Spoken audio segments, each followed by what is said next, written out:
எல்லா புகழும் இறைவனுக்கே. நம் அனைவர் மீதும் இறைவனின் சாந்தியும் சமாதானமும் உண்டாகட்டுமாக. அல்ஹம்துலில்லா. நம்ம குரானுடைய வசனங்களை ஒவ்வொன்றா பார்த்துட்டே வரோம். அல்லாஹு தாலா நமக்கு என்னென்ன வார்த்தைகள் சொல்லித்தரான், எப்படி நம்ம வாழ்க்கையை நம்ம நியமிச்சுக்கிடணும். ஸோ இந்த மாதிரியான விஷயங்கள்லாம் அவனுடைய கட்டளைகளை எல்லாம் நம்ம ஒன் பை ஒன்னாக பார்த்துக்கிட்டே வரோம். அல்ஹம்துலில்லா. நம்ம ஹெவன்சி கவுன்சிலிங் இந்த தினமும் அல் குரான் அப்படிங்கிற வகுப்பு ஆரம்பித்ததன் நோக்கமே பெண்களாகிய நமக்கு இந்த ரியாலிட்டியும் குரானில் உள்ளதையும் யோசிக்கவே தெரியலை. ஸோ அதனால் நம்ம யோசிக்க பழகலாமே, சிந்திச்சு பார்க்கலாமே. அல்லாஹ் குரானில் சிந்திக்கத்தானே சொல்கிறான், சிந்திச்சு பார்க்கலாமே அப்படிங்கிற நோக்கத்தோடு தான் இதை நம்ம ஆரம்பிச்சிருக்கோம். அல்லாஹ்வுடைய கிருபையால் நம்ம தொடர்ந்து ஒவ்வொன்றா சிந்திக்க ஆரம்பிச்சிருக்கோம். அல்ஹம்துலில்லா. இப்போ நம்மளால் இயல்பாக உலகத்தில் நடக்கிறதையும் குரானில் உள்ளதையும் ஓரளவாவது நம்ம மேட்ச் பண்ணி பார்க்க முடியுது. இன்னும் அடுத்தடுத்த வகுப்புகளில் இன்னும் போக போக போக நமக்கு இல்மு அல்லாஹ் தாலா அல்லாஹ்வுடைய கிருபையை கொண்டு நல்ல அழகான ஒரு இல்மை தருவான் அப்படிங்கிற நம்பிக்கையோடு இதை நம்ம தொடர்ந்து செய்யலாம். ஸோ இல்ம் அப்படிங்கிறது நம்ம வெறும் காதால் கேட்பது மட்டும் இல்லை, அதை நடைமுறைப்படுத்துறதும் தான்.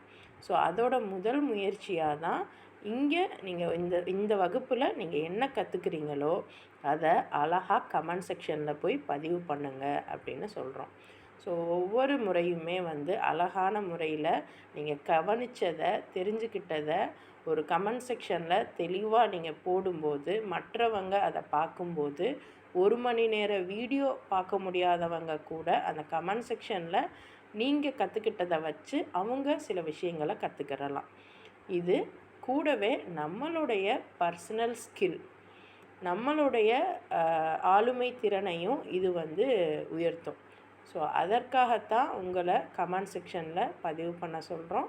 இன்ஷா அல்லாஹ் இந்த வகுப்புக்கு பிறகும் நீங்கள் யூடியூப்பில் உள்ள கமெண்ட் செக்ஷனில் பதிவு செஞ்சுருங்க. அல்ஹம்துலில்லா. ஸோ இன்றைக்கான வகுப்புக்குள்ளே போகலாம். 3வது அத்தியாயம் 101வது வசனம் வரைக்கும் நம்ம பார்த்துட்ருந்தோம். அல்லாஹ் சொல்கிறான், உங்களுக்கு அல்லாஹ்வுடைய வசனங்கள் ஓதி காண்பிக்கப்படுது, மேலும் அல்லாஹ்வுடைய தூதரும் உங்ககிட்டயே இருக்காங்க. அப்போ இந்த இடத்துல தூதர் அப்படிங்கிறது நபி அப்படிங்கிறத தாண்டி அல்லாஹ்வுடைய வார்த்தைகளை நமக்கு சொல்கிறாங்கல்ல, இது பண்ணுங்க. யாரோ நம்ம யார் என்னன்னே தெரியாது, ஆனால் அவங்க கூட நேரான வழியில் நம்ம போகிறதுக்கு சொல்லுவாங்க, கைட் பண்ணுவாங்க. ஸோ அவங்கள தான் இங்கே தூதர்னு குறிக்குது. ஸோ இப்படி அல்லாஹ்வுடைய தூதரும் இருக்காங்க. அப்படி இருந்தும் இறை மறுப்பின் பால் எப்படி நீங்கள் போகிறீங்க, அல்லாவை எப்படி நீங்கள் மறுக்கிறீங்க அப்படின்ட்டு அல்லாவே ஆச்சரியமாக கேட்குறான். கூடவே யார் அல்லாவை இறுக்கி பிடிச்சிக்கிறோமோ அவங்களுக்கு நேரான வழி இருக்குது அப்படின்னும் அல்லாஹ் சொல்லியிருந்தான். ஸோ இன்றைக்கி இன்னும் அடுத்தடுத்த ஆயத்துகளில் அல்லாஹ் தாலா சொல்லக்கூடிய வார்த்தைகளை நம்ம கவனிப்போம். 102வது ஆயத்து பாருங்கள். யா யுஹல்லதீன ஆமனு. யா யுஹல்லதீன அப்படின்னாவே அல்லாஹ் அழைக்கிறான், கூப்பிட்றான்னு அர்த்தம்.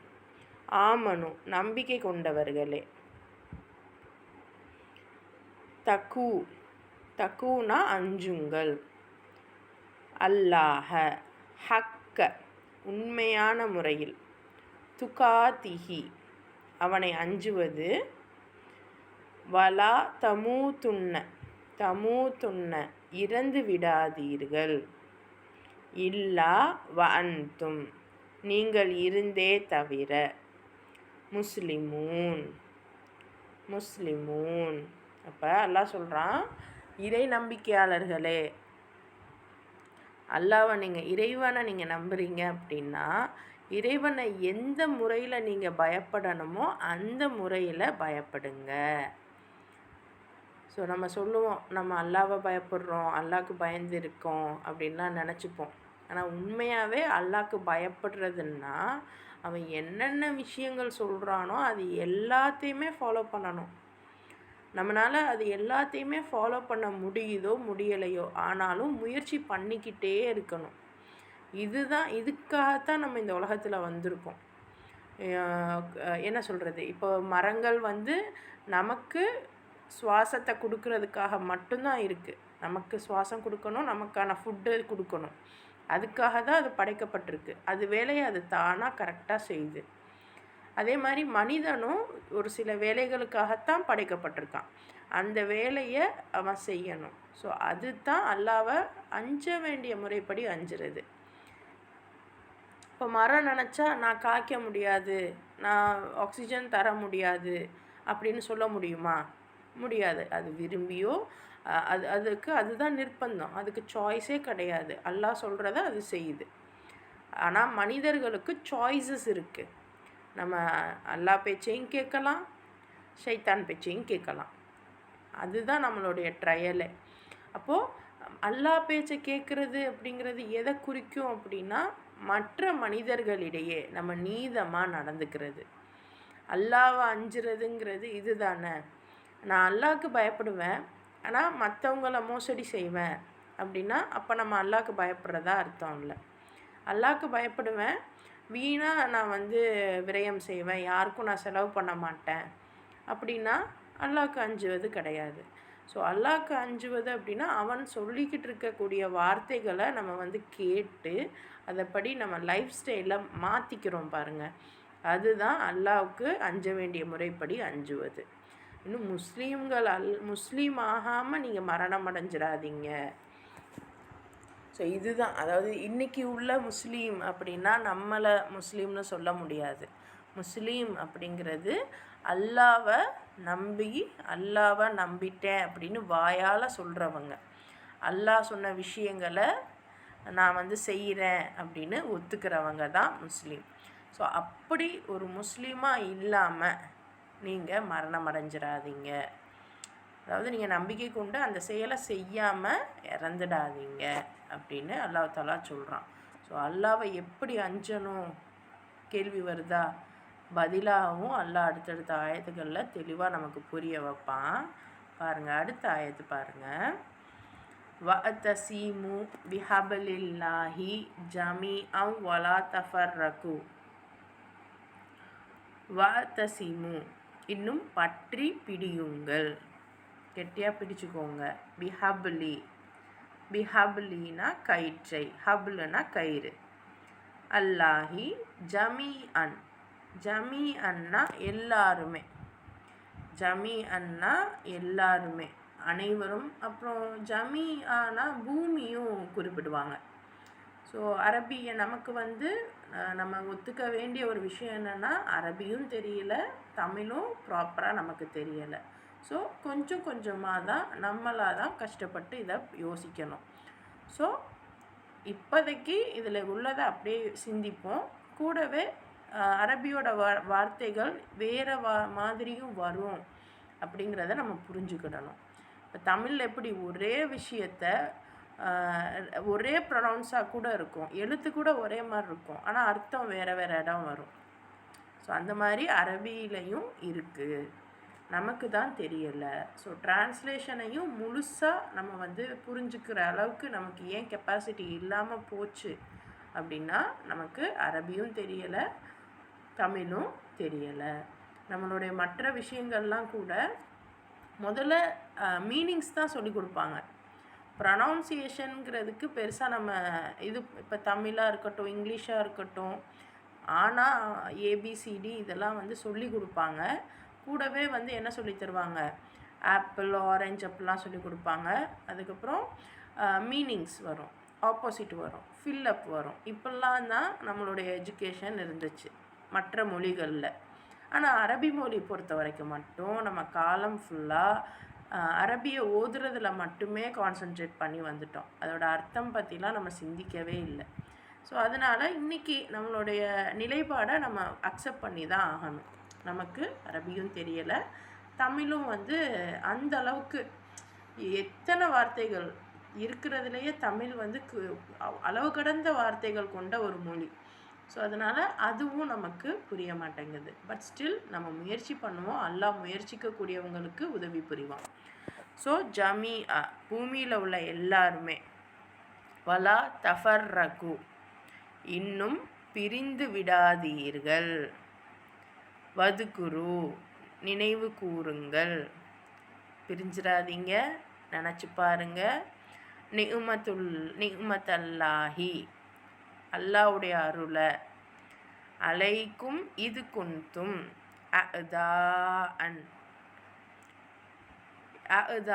அன்னா எதிரிகளாக இருந்தீர்கள்.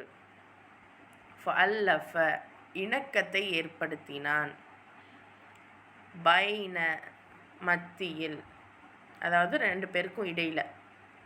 குலூபிக்கும் உங்கள் உள்ளங்கள், குலூப்னா உள்ளம், மனது, ஹார்ட்டு. ஃபஅஸ்பஹ்தும் ஆகவே ஆகிவிட்டீர்கள். பிநிஉமதிஹி அவனுடைய அருட்கொடையால். இஹ்வானன் சகோதரர்களாக. இஹ்வானன் வகுந்தும் இன்னும் இருந்தீர்கள். அலா ஷஃபா ஹுஃப்ரத்தன். ஹுஃப்ரத்தின் அப்படின்னா ஒரு குழியின் ஓரத்தில். மினன்னாரி ஃபஅன்கத நரக குழியோட ஓரத்தில் நீங்கள் இருந்துகிட்ருந்தீங்க. அல்லாஹ் காப்பாத்துனா. கும் மின்ஹா கதாலிக்க இவ்வாறு உங்களை அதிலிருந்து. யுபையினு தெளிவுபடுத்துகிறான். என்னென்னு? அல்லாஹு லக்கும் ஆயாத்திஹி தன் வசனங்களை. லஅல்லக்கும் தஹ்ததூன் நீங்கள் நேர்வழி பெறுவதற்காக. தஹ்ததூன் நேர்வழி, அதாவது நீங்கள் எல்லாருமே ஒன்று சேர்ந்து அல்லாஹ்வுடைய கயிற்றை இறுக்கமாக பிடிச்சிக்கோங்க. நம்ம எல்லாரையும் தான் அல்லாஹ் சொல்கிறான். ஏன்னா இன்றைக்கி நமக்குள்ளேயே ஏகப்பட்ட பிரிவினை இருக்குது. நீங்கள் அந்த ஜமாத்துனா நான் வரமாட்டேன், இந்த ஜமாத்துனா நான் வரமாட்டேன். ஆனால் அல்லாஹ் என்ன சொல்கிறான்? எல்லாருமே அல்லாஹ்வுடைய ஜமாத்தை பிடிச்சிக்கோங்க. கயிறு அப்படின்னா நம்ம ஒரு இடத்துல தத்தளிக்கிறோம். அதான் அல்லாஹ் அடுத்தடுத்த இதில் சொல்கிறான் பாருங்கள். அல்லாஹ்வுடைய கயிற்றை பிடிச்சிக்கோங்க, பிரிஞ்சிடாதீங்க. அல்லாஹ் உங்கள் மீது பொழிந்த அருட்கொடைகளை நினச்சி பாருங்கள். நீங்கள் ஒருத்தருக்கு ஒருத்தர் பகைவர்களாக இருந்தீங்க.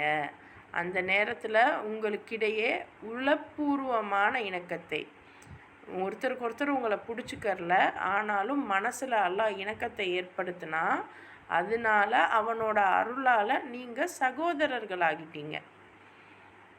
மேலும் நெருப்பு படுகுழியின் விளிம்பில் ஒரு குழி இருக்குது, அதுலேயும் நெருப்பு இருக்குது, அது கடைசியில் நீங்கள் நிற்கிறீங்க. அப்போ அந்த இடத்துல அல்லாஹ் உங்களை அதிலேருந்து காப்பாற்றிருக்கான். இப்படி அல்லாஹ் தான் சான்றுகளை உங்களுக்கு தெளிவுபடுத்துகிறான். இதன் மூலம் நீங்கள் வெற்றிக்கான பாதையை அடைந்து கொள்ளக்கூடும் என்பதற்காக. இவ்வளோ பெரிய வார்த்தைகள் பாருங்கள். அதாவது அல்லாஹ் கயிறு மாதிரி என்னை பிடிச்சிக்கோங்கங்கிறான். எந்த இடத்துல? ஒரு நரக நெருப்போட படுகுழியோட கடைசி ஸ்டேஜில் நம்ம இருந்தோமா? சுபஹான் அல்லாஹ், நமக்கே இது பொருந்தும். இன்றைக்கி ஓதக்கூடிய நமக்கே இது பொருந்தும். இத்தனை நாள் நம்ம இந்த விஷயங்கள்லாம் சிந்திக்கலையே. அல்லாஹ் சொல்கிறான், எல்லாரையும் ஒன்றா ஒரு கயிறு தான் இருக்குது. இப்போ நம்ம பார்த்துட்டே வரோம். இந்த பனு இஸ்ராயல்லாம் 13 இது கேட்டாங்க, நான் வரமாட்டேன். அதாவது நீர் தடாகங்கள் வந்துச்சு. அவங்க ஒவ்வொரு தனித்தனி கோத்திரத்துக்கும் தனித்தனி நீர் தடாகம் வந்துச்சு. ஆனால் அல்லாஹ் இங்கே சொல்கிறான், ஒரே கயிறு தான், அதையே நீங்கள் ஃபாலோ பண்ணுங்கள். அப்போ அந்த ஒரு கயிறாக இன்றைக்கி நமக்கு என்ன கிடச்சிருக்கு? குரான் தான் கிடச்சிருக்கு. ஒவ்வொருத்தவங்க ஒன்று பேசுகிறாங்க. யார் பேசுகிறத தான் நம்ம கேட்குறது, எதை தான் நம்ம நம்புறது தெரியவே இல்லை. ஒன்று ஒரு மாதிரி இருக்குது. அப்போ கடைசியாக நமக்கு அல்லாஹ் அந்த விளிம்பில் நம்ம நிற்கும்போது கரெக்டாக சரி குரானை படி, குரானை ஓதுங்க. தொடர்ந்து நீங்கள் நம்ம எல்லோரும் சேர்ந்து இப்போ ஓதுகிறோம். மேபி தனியாக ஓதுனா யாருக்குமே அது புரியாது, நம்ம ரொம்ப சிரமப்படுவோம். ஆனால் நம்ம எல்லோரும் இப்போ சேர்ந்து இந்த விஷயத்த பண்ணுறதுனால அல்லாஹ் நம்ம எல்லோரும் வெவ்வேறு ஆட்கள், யாருக்கும் யாரையுமே தெரியாது. மேபி பர்சனலாக கூட ஒரு சிலருக்கு ஒருத்தரை பிடிக்காம கூட இருக்கலாம். ஆனாலும் அல்லாஹ் எல்லாரையும் ஒன்று சேர்த்து நம்ம எல்லாருக்கும் மனசில் ஒரு நிம்மத்தையும் கொடுத்து நம்மளை வந்து இந்த பாதையை எடுக்க வச்சுருக்கான் அப்படின்னா நமக்கான வெற்றிங்கிறது என்ன? அல்லாஹ்வுடைய வேலையை நம்ம செய்யணும். அந்த வேலையை செய்ய வைக்க நம்மளை அல்லாஹ் ரெடி பண்ணுறான். அல்ஹம்துலில்லாஹ். அல்லாஹ் தாலா இன்னும் நமக்குள்ள இணக்கத்தை ஏற்படுத்தி அதை நம்ம வாழ்க்கையில் இந்த குரானில் கற்றுக்கிட்ட விஷயங்களை இம்ப்ளிமெண்ட் பண்ணக்கூடிய வாய்ப்பையும் அல்லாஹ் நமக்கு ஏற்படுத்தி தருவானாக.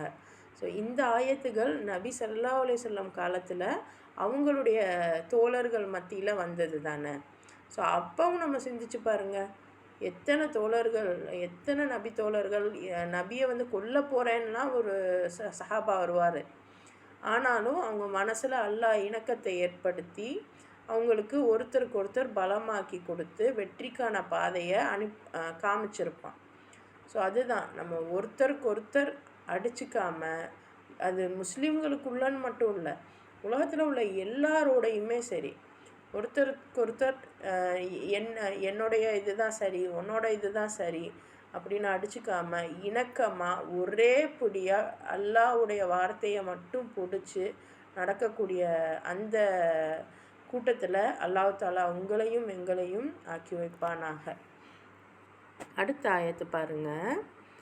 வல் தக்கும் மின்கும் உம்மத்துன் யத்அவுன இலல் ஹைரி வயஅமுரூன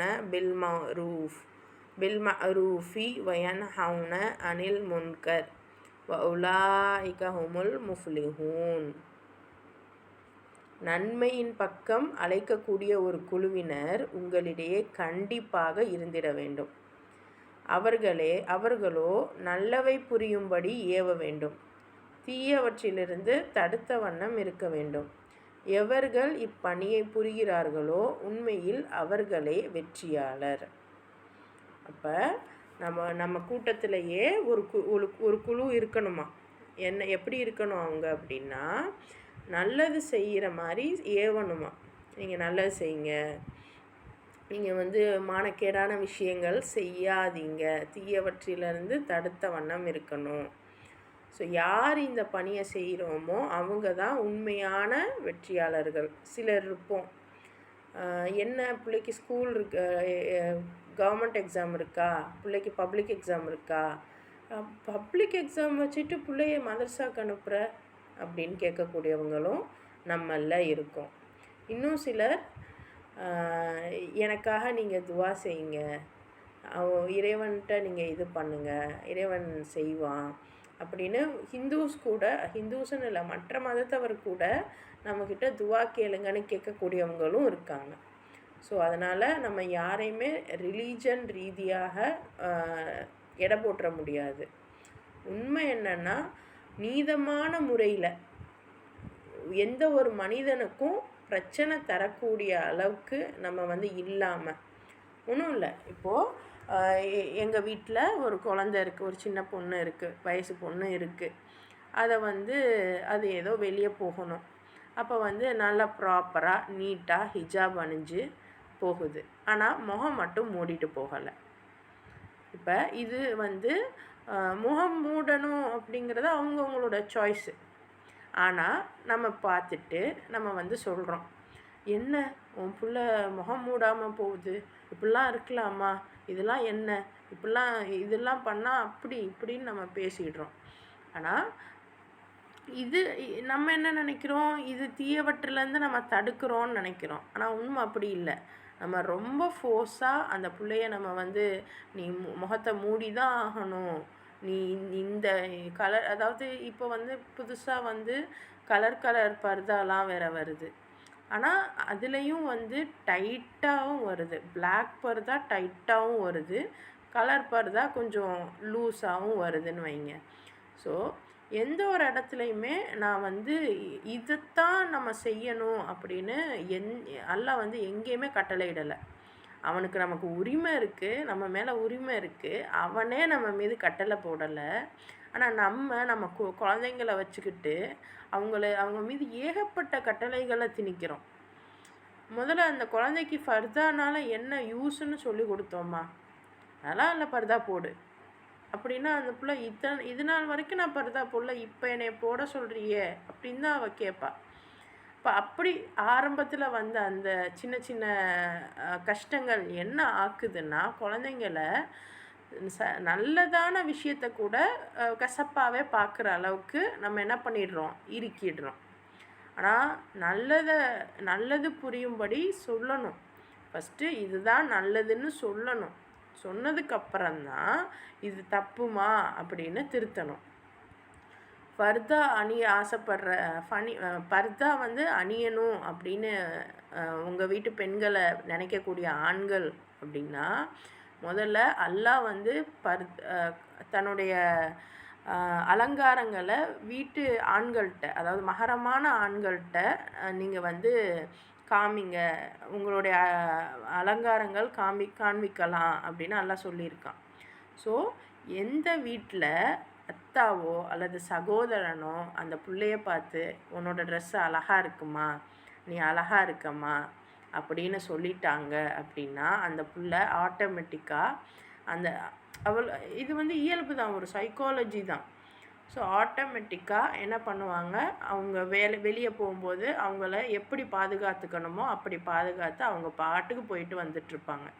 கணவன், முக்கியமாக கணவன், அத்தா சகோதரன் கல்யாணமாகாத ஆட்களுக்கு, கல்யாணமான பெண்களுக்கு முக்கியமாக கணவன் ஒரு வார்த்தை சொல்லிட்டா என்ன, நீங்கள் ஒரு வார்த்தை சொல்லிட்டா அந்த பொண்ணு வேறு எதையுமே சிந்திக்காது, அது பாட்டுக்கு போகும், அது பாட்டுக்கு வரும், யாரையும் அது ஈர்க்கவும் செய்யாது.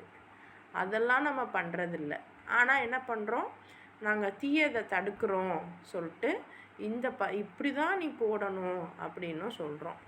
அப்போ இந்த இடத்துல தான் இஸ்லாம் மீது தேவையில்லாத பயமும் தேவையில்லாத திணிப்புகளும் ஏற்பட்டு நிறைய பெண்கள் இஸ்லாத்தை விட்டு வெளியே போகிறாங்க. போன பிறகு தான் தெரியுது நம்ம இதை விட மோசமான சூழலில் மாட்டிட்டோமே அப்படின்னு. ஆனால் என்ன பண்ணுறது, போயாச்சு, ரொம்ப கஷ்டப்பட்டாச்சு. இதுக்கப்புறம் திருப்பியும் உள்ளே வர முடியாமல் எத்தனையோ பெண்கள் கஷ்டப்படுறாங்க. இன்றைக்கும் நம்ம எத்தனையோ பெண்களை பார்க்குறோம். ஸோ அதனால தான் சொல்கிறோம், முதல்ல நம்ம நன்மையை ஏவணும். முதல்ல இதுதாம்மா நல்லது அப்படின்னு முதல்ல சொல்லணும். அதுக்கப்புறம்தான் இது செய்யாத அப்படிங்கிறதையும் நம்ம சொல்லணும். இப்போ பர்தாக்கு முன்னாடி நீ அழகாக இருக்கம்மா அப்படின்ற ஒரு வார்த்தை சொல்லிட்டீங்கன்னாவே அவங்க என்ன பண்ணுவாங்க, என்னுடைய அழகை மற்றவங்க பார்க்கணுன்னு நினைக்க மாட்டாங்க. ஏன்னா அவங்களுக்கு தேவை நம்மளோட ஒரு அங்கீகாரம், அவ்வளோதான். ஸோ அதை மீன் பண்ணி தான் இதை நான் ஏன்னா இப்போ அதிகமாக குழந்தைங்கள நீங்கள் வச்சுருக்கீங்க, பிள்ளை வயசுக்கு வந்தோடனே நீங்கள் பர்தாவை போட சொல்லி இது பண்ணுவீங்க. அவளுக்கு அது புதுசு. என்னடா இம்புட்டு நாளாக நம்ம அழகழகாக ட்ரெஸ்ஸு போட்டோம், அப்போல்லாம் ஒன்றும் சொல்ல, இப்போ போய் அழகாக ட்ரெஸ்ஸை போட்டு கடைசியில் பர்தா போட சொல்கிறாங்களே, அதுவும் எனக்கு ரொம்ப கஷ்டமாக இருக்குது. சிலர்லாம் கண்ணாடிலாம் போடுறவங்களுக்கு கூட நோஸ் பீஸ் போட்டால் மூச்சு முட்டும். அந்த மாதிரிலாம் நிறைய இஷ்யூஸ் இருக்கும். ஆனால் கண்டிப்பாக நீ இதை போட்டே ஆகணும் அப்படி சொல்லும்போது, அது மாதிரி கலரே நீ யூஸ் பண்ணக்கூடாது அப்படிங்கிறப்போ, அப்போ இதெல்லாம் ஒரு திணிப்பு மாதிரி இருக்குது. ஆனால் ஃபர்தா, நீங்கள் இன்ஷால்லா ஃபர்தாவுடைய அந்த சட்டங்களும் வரும் பாருங்கள், அல்லாஹ் என்ன சொல்கிறான்னு மட்டும் நீங்களே பாருங்கள் இன்ஷால்லா. ஏன் இதை நான் திரும்ப நான் ரெகுலராக இதை பற்றி நான் பேசுவேன். ஏன் அப்படின்னா, குழந்தைங்கள நம்ம வச்சுருக்கோம். அந்த இடத்துல போயிட்டு நீங்கள் ஆண் குழந்தைங்க பெண் குழந்தைங்க 2 பேரையும் வச்சுருக்கீங்க. ஸோ ஆண் குழந்தைக்கு சொல்லி கொடுக்கணும், நம்ம அக்காடா, நம்ம இதுடா அப்படின்னு நம்ம சொல்லி கொடுக்கணும். அப்போது அந்த இடத்துல 2 பேருக்கும் புரியணும் என்ன விஷயம் அங்கே இருக்குது அப்படின்னு. ஸோ அந்த இடத்துல குழந்தைய முதல்ல பர்தாவுடைய அந்த விஷயங்கள், பர்தான்னு இல்லை, எந்த ஒரு விஷயத்தையுமே அந்த புள்ள அதை செய்யக்கூடாதுன்னு நீங்கள் நினைக்கிறீங்கன்னா முதல்ல நல்லதை ஃபஸ்ட்டு ஏவுங்க, நல்லதை சொல்லிக்கிட்டே வாங்க. அது ஆட்டோமேட்டிக்காக அது தப்பே பண்ணாலும் அதுலேருந்து வெளியே வந்துடும். நம்ம தான் போய் அதை திருத்தி கொண்டு வரணும் அப்படின்லாம் இல்லவே இல்லை. இந்த உலகத்தை அல்லாஹ் உங்களை எக்ஸ்ப்ளோர் பண்ண தான் விட்டுருக்கான். நீங்கள் எல்லா இடமும் போங்க வாங்க, அதுலேருந்து படிப்பினை எடுங்கன்னு சொல்கிறோம். ஸோ யாரையும் வந்து நம்ம வந்து அப்படியே ஃபுல்லாக திருத்திடலாம் முடியாது. என்ன பண்ணணும், நல்லதை சொல்லிக்கிட்டே வரணும். அது தப்பு செய்யுதுன்னு தெரியும் போது அதை தடுக்கணும். நமக்கு தெரியாமையே ஏகப்பட்ட தவறுகள் பிள்ளைங்க செஞ்சாலும் அதுங்களுக்கு நல்லதை நீங்கள் திரும்ப திரும்ப போதிக்கும்போது அதுலேருந்து அழகாக வெளியே வரக்கூடிய வாய்ப்பும் இருக்குது. அல்லாஹ் அவர்களுக்கு நேரான வழியை காண்பிப்பான். ஸோ அதைத்தான் அல்லாஹ் சொல்கிறான். முதல்ல நன்மையை ஏவுங்க, நல்லதை சொல்லி கொடுங்க, அதுக்கப்புறம் தீயதுலேருந்து தடுத்துக்கோங்க. யார் இந்த பணியை செய்கிறோமோ அவங்க தான் வெற்றியாளர்.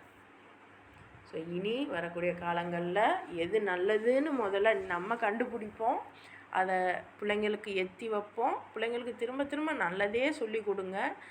ஒருவேளை தப்பு, ஏன்னா இன்றைக்கி உள்ள சூழலில் நிறைய தவறுகள் செய்யக்கூடிய அந்த சூழலில் தான் நம்ம இருக்கோம். அல்லாவும் அதை அறிவான். ஆனால் தப்பே செய்யாமல் நான் வந்து பர்ஃபெக்டாக திருந்துவேன் அப்படின்னு யாருமே இல்லை. எல்லாருமே தவறு செய்யக்கூடியவங்க தான். ஆனாலும் தவறு செஞ்சிட்டேனே அப்படின்னு அல்லாஹ்கிட்ட புலம்பும்போது அல்லாஹ் வந்து மன்னிக்கக்கூடியவனாக இருப்பான். ஸோ அல்லாவே மன்னிக்கிறான்னா நம்ம ஏமாத்துறோம். ஸோ இதெல்லாம் வந்து உங்களுடைய அந்த பேரண்ட்ஹுட்டுக்கு ரொம்ப உபயோகமானதாக இருக்கும். கொஞ்சம் சிந்திங்க. எப்படி நன்மையை ஏவுறது, எப்படி தீயதை தடுக்கிறது அப்படின்னு கொஞ்சம் சிந்திங்க. அப்போ தான் நம்ம வெற்றியாளர் ஆகலாம். இது குழந்தைங்கள்ட்ட மட்டும் இல்லை, நம்ம வாழ்க்கையில் பார்க்குற எல்லா மனிதர்களிடமும் சரி, எல்லா விஷயங்கள்லையும் சரி. அடுத்த ஆயத்து பாருங்கள். வலா தக்கூனு கல்லதீன தஃபர்ரகு வஹ்தலஃபு மின் பஅதி மா ஜாஅஹுமுல் பையினாத் வ உலாஇக லஹும் அதாபுன் அதீம். யார் தம்மிடம் தெளிவான அறிவுரைகள் வந்த பின்னர் தங்களுக்குள் கருத்து வேறுபாடு கொண்டு பற்பல பிரிவினராய் சிதறுண்டு விட்டார்களோ அவர்களைப் போல் நீங்களும் ஆகிவிடாதீர்கள். இன்னைக்கு உள்ளது அப்படியே சொல்கிறாப்புல இருக்குல்ல, இன்றைக்கி நடக்கிறத அப்படியே அல்லாஹ் சொல்கிறாப்புல இருக்குல்ல. இன்றைக்கி இதை பார்த்துட்டு இப்போவே ஃப்ரெஷ்ஷாக இறங்கின ஆயத்து மாதிரி இருக்குல்ல. யார் இத்தகைய நடத்தையை மேற்கொள்கிறார்களோ அவர்களுக்கு மறுமை நாளில் மாபெரும் தண்டனை உண்டு. இப்போ தான் அல்லாஹ் வந்து நமக்கு கொஞ்சம் கொஞ்சமாக தெளிவான அறிவுரைகள் சொல்லிக்கிட்டே வரான் குரானில். இது வந்து என்னுடைய அறிவுரையோ அல்லது நம்ம வேறு யாருடைய அறிவுரையோ பார்க்கல. குரானில் அல்லாஹ் சொன்னதை தான் நம்ம பார்த்துக்கிட்டே வரோம். ஸோ இப்படி தெளிவான அறிவுரைகள் வந்தப்புறம் கூட தங்களுக்குள்ள கருத்து வேறுபாடு பாருங்கள். நமக்குள்ளே இன்றைக்கி எத்தனை ஜமாத்துகள் இருக்குது. சுபஹான் அல்லாஹ். எனக்கு தெரிஞ்ச சுன்னத்து தௌஹீதுன்னு தான் நான் பார்த்துட்டு இருந்தேன் சின்ன வயசுலலாம். இப்போ தௌஹீதே வந்து ஒரு 3-4 பிரிவாக இருக்குது. இன்னொன்று ஏதோ போகுது, அது பெருசாக போகுது தமிழ்நாடுக்குள்ளே மட்டும். அப்படியே வெளியே வந்தால் அது என்ன ஷியா சுன்னி அப்படின்ட்டு 2 பிரிவாக இருக்குது. அதை தாண்டி அந்த ஃபிக்குன்னு சொல்லிட்டு ஷாஃபி ஹனஃபி அது மாதிரி ஒரு 5-6 போகுது. என்னது இது? எனக்கு புரியவே புரியாது இன்ன வரைக்கும், ஏன் இப்படிலாம் பிரித்து வச்சுருக்காங்கன்னு. ஆனால் அல்லாஹ் சொல்கிறான், அல்லாஹ்வுடைய வார்த்தைகள் தெளிவாக வந்துருச்சு. இதில் உங்களுக்குள்ள இப்போ இப்படி வருது இல்லையா? ஸோ இதில் இப்போ நான் ஒரு வார்த்தை சொன்னேன், அதாவது நன்மையை ஏவி தீமையை தடுங்கன்னு. அது எனக்கு புரிஞ்ச விஷயம். இப்போ இதே மாதிரி உங்களுக்கும் சில விஷயங்கள் புரியும் அதே அர்த்தத்தில். அப்போ அது வந்து அப்போ நான் நினச்சது தப்பு, நீங்கள் நினச்சது சரி அப்படின்னு நீங்கள் சொல்லுவீங்க. நான் என்ன சொல்கிறேன், நான் நினச்சது தான் சரி, நீங்கள் நினச்சதெல்லாம் தப்பு அப்படின்னு நான் சொல்கிறேன். இப்படி இருந்தால் 2 பேருக்கும் இணக்கம் வருமா? வராது. 2 பேருக்கு என்னாகும்? சண்டை தான் வரும். ஆனால் அல்லாஹ் என்ன சொல்கிறான், உங்கள் ஒவ்வொருத்தர்கிட்டையுமே நான் பேசுகிறேங்கிறான். அப்போது ஒவ்வொரு வார்த்தைகளுமே ஒவ்வொரு வசனங்களுமே நம்மளுக்கு புரிகிறது எல்லாமே சரிதான். பெரிய ஆலிம்களுக்கு தான் அது புரியும்னு இல்லை. எல்லாருக்குமே அது புரியும். ஒவ்வொருத்தருக்கும் ஒவ்வொரு மாதிரி புரியும். அது எல்லாமே சரிதான். அப்படி நம்ம ஆனால் அது கவனமாக பார்க்கணும். அது எப்போவுமே அல்லாஹ்க்கு இணையானதாக ஆகிடக்கூடாது. மற்ற மனுஷங்களை கஷ்டப்படுத்துகிறதா ஆகிடக்கூடாது. அதில் மட்டும் கவனமாக இருங்க. அது ஒரு ஃபார்முலா மாதிரி மனசில் வச்சுருங்க. நான் செய்கிறது உங்களுக்கு கஷ்டப்படுத்துதுன்னா அது தப்பு. கஷ்டப்படுத்துது அப்படின்னா உங்களை மனதால் நோகடிக்கிறது, உங்களை மட்டம் தட்டுறது, உங்களை நான் தேவையில்லாமல் பேசுகிறது, எனக்கு மட்டும்தான் தெரியும் அப்படின்னு தற்பெருமை கொள்வது, இதெல்லாம் தப்பு. ஆனால் அதை தவிர நீங்கள் நெசமாகவே ஒரு தவறான கண்ணோட்டத்தில் பார்க்குறீங்க. அப்போ அந்த இடத்துல திருத்தி வைக்கிறது பிரச்சனை இல்லை. திருத்துறதுக்கும் ஒரு முறை இருக்குது. ஸோ அந்த மாதிரி ரொம்ப சிறப்பாக அல்லாஹ் சொல்லி கொடுத்துட்டான், இப்படித்தான் நீங்கள் நடந்துக்கிடணும்னு. ஆனாலும் அதில் தங்களுக்கு ஏற்பட்ட கருத்து வேறுபாடுனால பல பிரிவினராக பிரிஞ்சிட்டாங்க. அப்போ இந்த பிரியறதுக்கு யார் காரணம்? ஏதோ ஒரு தலைவர், அவரும் அந்த தலைவருக்கு நம்ம யூஸ்வலாக பார்க்குறோம்ல, கட்சியெலாம் பிரியுதே, தலைவரோட இன்னொருத்தவருக்கு ஒத்து வராது, அப்போ 2 பேரும் பிரிஞ்சுக்கிறது. இதுதான் இப்போ கூட நம்மளுடைய இதில் ஏதோ அந்த அதிமுகலலாம் நம்ம பார்த்துருப்போம். ஸோ என்ன அப்படின்னா அவங்களுடைய கருத்து ஒத்து போகாது. ஆனால் உண்மையிலே அல்லாஹ் என்ன சொல்கிறான்? ஒவ்வொருத்தருக்கும் கருத்து வரும். அல்லாஹ் தான் படைச்சிருக்கான். இப்போ அல்லாஹ்வுடைய வசனங்கள் ஒன்று தான். அதில் நம்ம வாழ்க்கைக்கு எப்படி தேவையோ அப்படி நமக்கு கருத்துகள் ஏற்படும். எல்லாருடைய கருத்துக்களையும் நம்ம பொருந்தி போகணும். உனக்கு அப்படி கருத்து இருக்கா? சரி, ஓகே, எனக்கு இந்த மாதிரி கருத்து இருக்குது, இது என்னுடைய கருத்து, 2 பேருக்குமே கருத்து இருக்குது அப்படின்னு இருந்து அல்லாஹ்வுடைய வேலையில் நீங்கள் சொன்னதும் சரிதான், நான் சொன்னதும் சரிதான், 2 வேலையும் சேர்த்து செய்வோம் அப்படிங்கிறது எப்படி இருக்குது? நான் சொன்னது தான் சரி, நான் இந்த வேலையை பார்க்குறேன். நம்ம போயிட்டு நீங்கள் சொல்கிற வேலையெல்லாம் நான் பார்க்க முடியாது, நான் சொல்கிற வேலையை தான் நான் பார்ப்பேன் அப்படின்னு 2 பேரும் வெவ்வேறு திசையில் போனால் அந்த வேலையை எப்படி பண்ண முடியும் சொல்லுங்கள்? ஆனால் அதுதான் இன்றைக்கி நடந்துகிட்டு ஏகப்பட்ட குழுக்கள், ஏகப்பட்ட விஷயங்கள் கயிர். ஆனால் சுப்ஹானல்லாஹ், அல்லாஹ் தஆலா இந்த குரானை நமக்கு இப்போ கொடுத்துருக்கான். குரானை மட்டும் வச்சு முடிஞ்ச அளவு நம்ம முயற்சி பண்ணிக்கிட்டு இருக்கோம். குரானில் அல்லாஹ் நமக்கு எந்த அளவுக்கு நமக்கு வழிகாட்ட போகிறான் அப்படிங்கிறத முயற்சி பண்ணிக்கிட்டு இருக்கோம்.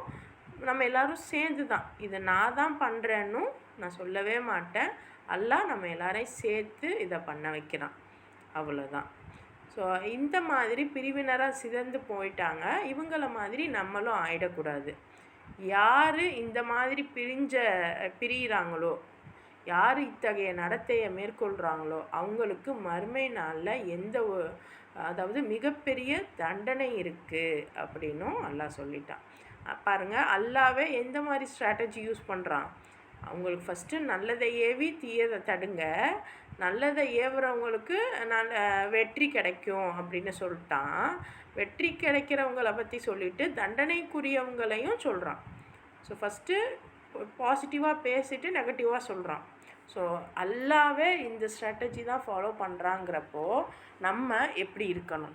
முக்கியமாக நம்மளுடைய ஃபேமிலிகிட்டையும், நம்மளுடைய கணவன், குழந்தைகள்கிட்ட, மனைவிகிட்ட எப்படி நம்ம இருக்கணும் அப்படிங்கிறத சிந்திச்சு பார்த்துக்கிடுவோம். அடுத்த ஆயத்து பாருங்கள். யௌம தப்யது உஜூஹு வதஸ்வது உஜூஹு. யௌம நாள், தப்யது வெண்மையாகும், உஜூஹுனா சில முகங்கள், உஜூனா முகங்கள், வதஸ்வது இன்னும் கருக்கும், உஜூஹு அதாவது சில முகங்கள் வெண்மையாக இருக்குமா, சில முகங்கள் கருத்து இருக்குமா. ஃபஅம்மல்லதீன ஸ்வத்தத், எவர்கள் கருத்தன, வத்தத்னா கருத்தன, உஜூஹுஹும் அவர்களுடைய முகங்கள்,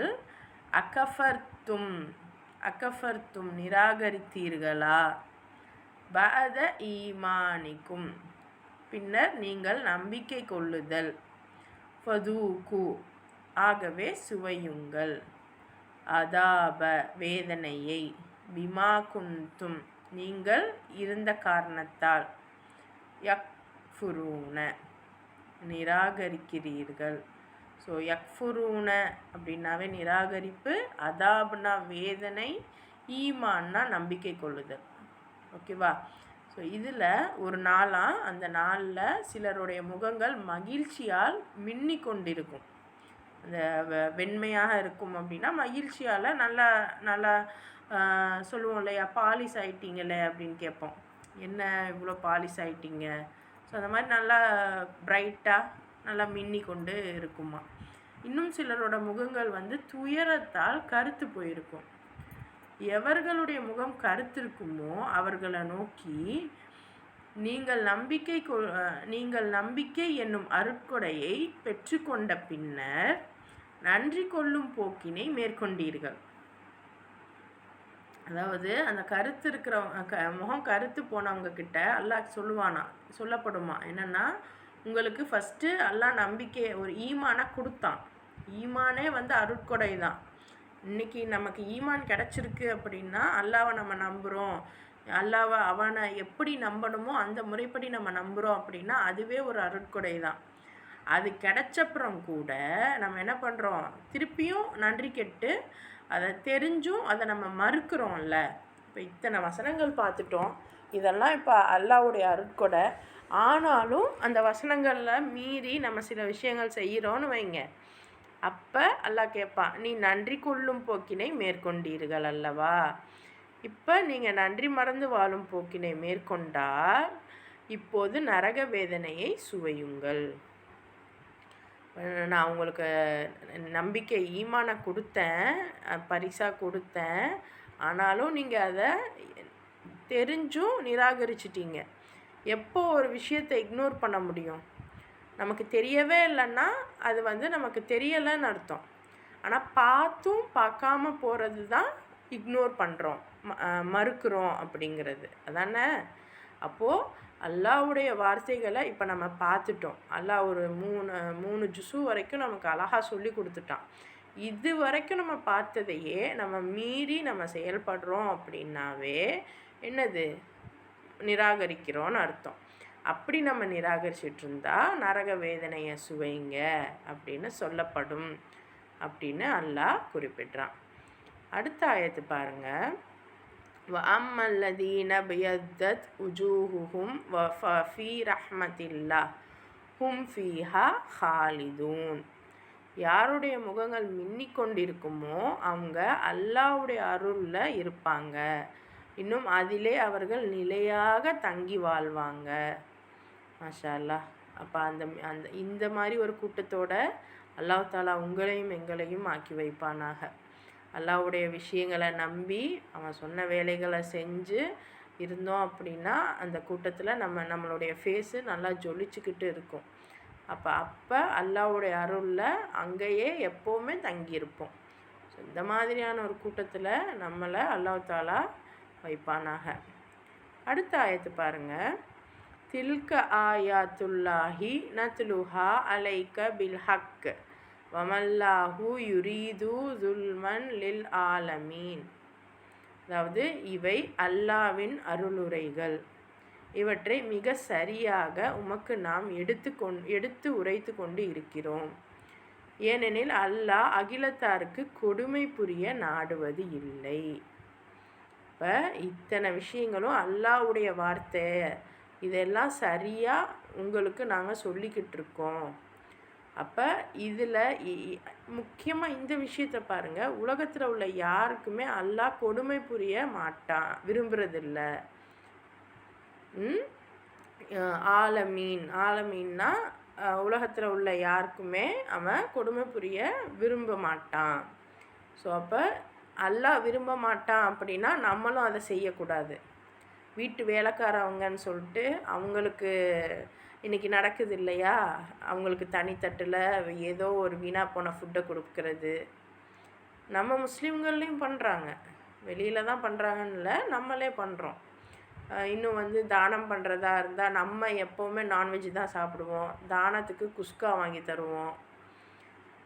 இன்னும் வந்து நம்மக்கிட்ட நிறைய செல்வம் இருக்கும், நம்ம அண்ணன் தம்பி நம்மளுடைய சொந்தக்காரவங்க கஷ்டப்படுவாங்க, ஆனால் அவங்களுக்கு நம்ம ஏறெடுத்தும் பார்க்க மாட்டோம். ஸோ இதிலலாம் நம்ம வந்து கவனமாக இருக்கணும். ஸோ அல்லாஹ் வந்து யாருக்குமே கொடுமை புரிய நினைக்க மாட்டான். நமக்கு தேவையானது இந்த உலகத்துக்கு அனுபவிக்க வேண்டியதை நம்ம வச்சுக்கிடலாம். எதையுமே நம்ம ஆசைப்படக்கூடாதுன்னு இல்லை. உங்கள் வாழ்க்கைக்கு எது தேவையோ அதை நீங்கள் வச்சுக்கோங்க. அதை தாண்டி எக்ஸ்ட்ரா வர்றது எல்லாமே நீங்கள் இன்னொருத்தவங்களுக்கு கொடுங்க. இதைத்தான் அல்லாஹ் சொல்கிறான். ஸோ ஒவ்வொரு இடத்துலையுமே நமக்கு அந்த பவுண்ட்ரி செட் பண்ண தெரியணும். எப்போ நம்ம வந்து இதை பண்ணலாம் அப்படின்னு அதை தாண்டி அது மற்றவங்க சொல்கிற பவுண்ட்ரியை நம்ம செட் பண்ணக்கூடாது. நமக்கே நம்ம இப்போ குரான் ஓதுகிறோம், அந்த குரானுடைய விதிமுறைப்படி நம்ம நம்ம முடிவெடுக்கக்கூடிய அந்த திறனை வளர்த்துக்கிறணும். ஸோ அதுதான் அல்லாஹ் சொன்ன விஷயங்களை. இது தான் முக்கியமாக அவன் யாருக்குமே கொடுமை புரிய நடமாட்டான். அப்போ நம்ம போட்டுட்டு மாமியார் மருமகளை கொடுமைப்படுத்துறது, மருமக மாமியாரை கொடுமைப்படுத்துறது, அதையெல்லாம் தாண்டி ஒரு படி மேலே போய் பெத்த பிள்ளைகளையே சின்ன பிள்ளைகளை போட்டு அதை செய்யாத இதை செய்யாத, அவங்களுடைய அந்த அந்த அவங்க அது துருன்னு இருப்பாங்க, ஏதாவது போட்டு உடைப்பாங்க, ஏதாவது பண்ணுவாங்க. ஆனால் அது இயல்பு தான். அப்போ போட்டுட்டு அதை செய்யாத இதை செய்யாத, அவங்கள டைரெக்டாக நன்மையே சொல்லாமல் தீமையை மட்டும் தடுக்க ஆரம்பிச்சிருவோம். நல்லாவே நன்மையை சொல்லி தான் தீமையை தடுக்க சொல்கிறான், ஆனால் நம்ம டைரெக்டாக தீமையை தடுப்போம். ஸோ அப்படிலாம் பண்ணி ஒருத்தவங்களுடைய இமோஷனலாக ஒருத்தவங்களை நம்ம கஷ்டப்படுத்தினாலும் அது கொடுமை தான். அடித்தாலும் கொடுமை தான். ஆனால் அதுக்குன்னு இப்போல்லாம் வந்து புதுசாக ட்ரெண்ட் ஆகிடுச்சு, குழந்தைங்கள அடிக்கவே கூடாது அப்படிலாம் கிடையாது.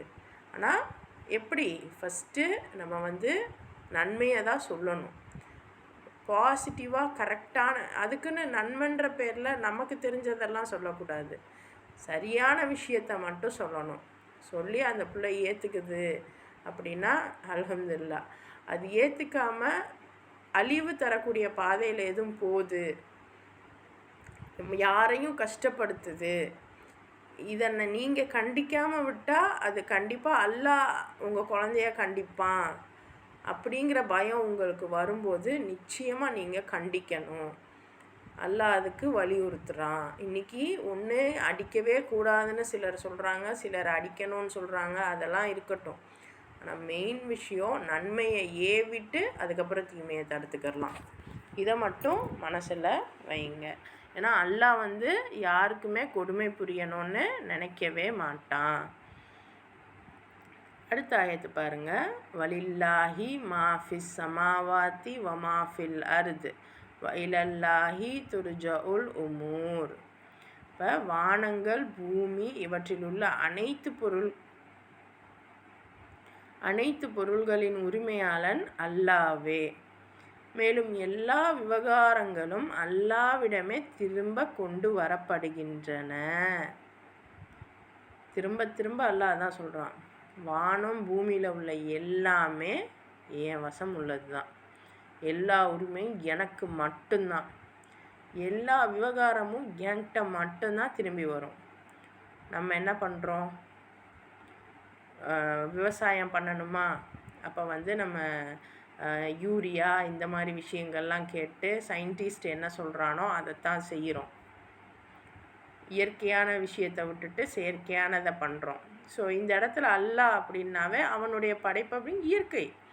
ஸோ இயற்கையை விட்டுட்டு எப்போல்லாம் நம்ம சயின்ஸு நோக்கி நம்ம போகிறோமோ அது எல்லாமே அபத்தம்தான், அது எல்லாமே அபத்தம்தான். ஸோ வானத்தில் பூமியில் உள்ள எல்லாமே என் வசம்தான் இருக்குது, நான் தான் அதுக்கு உரிமையாளன், எல்லா விவகாரங்களும் என்கிட்ட தான் கொண்டு வரப்படும். இன்றைக்கி நம்ம வாழ்கிறது எதுக்கு சிந்திச்சு பாருங்கள். சாப்பிடணும், தூங்கணும், ஹாப்பியாக இருக்கணும், இதானே யோசிப்போம்.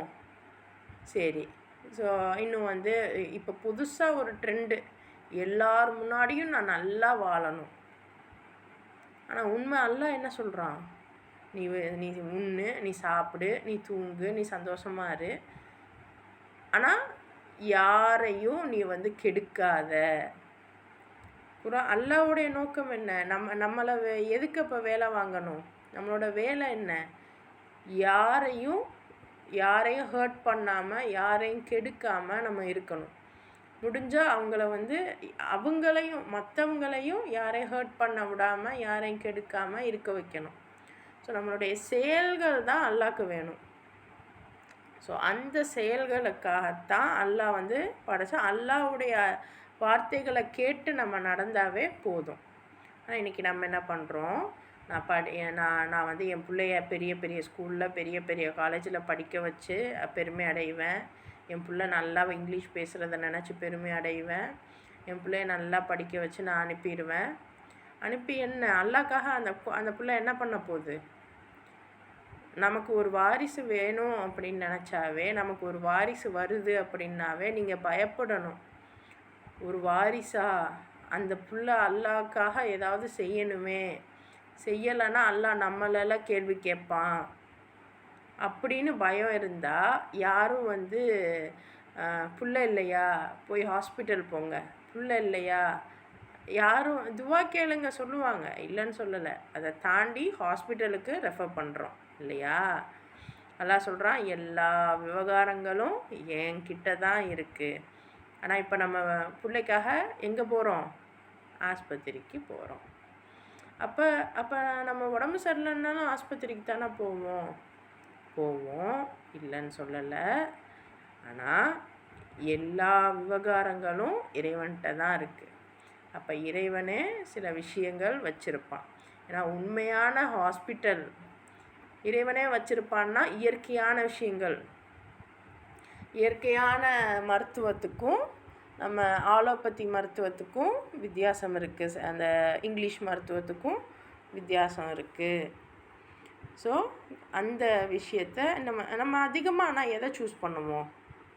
அதுதான். அப்போ அதுவே அல்லாஹ்கிட்ட போகாமல் வேறு ஒருத்தர்கிட்ட போகிறோன்னு தான் அர்த்தம். ஸோ எந்தெந்த இடத்துலலாம் இயற்கையை விட்டுட்டு நம்ம செயற்கைக்கு போகிறோமோ அப்போல்லாம் அட்லீஸ்ட் நமக்கு மனதளவுலையாவது ஒரு நெருடல் வேணும். ஏன்னா இன்றைக்கி காலகட்டத்தில் வேறு வழியே இல்லை. இப்போ சித்த வைத்தியம் இதெல்லாம் இந்தியாவில் இருக்குது, நம்ம ஏரியாவில் இல்லை அதுக்கு போகிற அளவுக்கு நம்மக்கிட்ட அஃபோர்டபிலிட்டி இல்லை. அப்படின்னா வேறு வழி இல்லை, நம்ம இதெல்லாம் செய்கிறோம், ஓகே. பட் அதனால் நம்ம ஒரு மனசில் ஒரு நியத்து வைக்கிறோம் இல்லையா? எல்லாம் எனக்கு புரியுது, பட் இது எனக்கு வேறு ஆப்ஷனாக இல்லையே, ஆனால் உன்கிட்ட தான் நான் மீண்டு வரணும். ஸோ நீ எனக்கு நன்மையை பயத்து கொடு, நீ எனக்கு நன்மையாக்கி கொடு அப்படின்ற நியத்தோடு நம்ம செஞ்சாலும் இது நிர்பந்தம்ன்ற பேரில் அல்லாஹ் மன்னிக்க கூடும். மன்னிப்பான்னு நம்ம சொல்ல முடியாது, பட் மேபி மன்னிக்கலாம். ஸோ அப்படி தான் நம்ம சிந்திக்கணும். எந்தெந்த இடங்கள்லாம் வேறு யாரையாவது நம்பி நம்ம போகிறோன்னா அந்த இடத்துல நம்ம திருப்பி அல்லாஹ்கிட்ட தான் போகணும் அப்படிங்கிறத அவன் குறிப்பிட்றான். அல்ஹம்துலில்லாஹ். இன்றைக்கான விஷயங்கள் நம்ம இறைவனுடைய புறத்துலேருந்து பார்த்தோம். இன்னும் இதில் நீங்கள் என்னெல்லாம் கற்றுக்கிட்டீங்க அப்படிங்கிறத கமெண்ட் செக்ஷனில் எழுதுங்க. எவ்வளோ அழகாக எழுத முடியுமோ, எவ்வளோ விஷயங்கள் உங்களுக்கு தோன்றது, இந்த வசனங்களில் உங்களுக்கு இந்த விஷயம் புரிஞ்சுது அப்படின்னு ரொம்ப தெளிவாக எல்லாருமே எழுதுங்க இன்ஷா அல்லாஹ். ஓகேவா?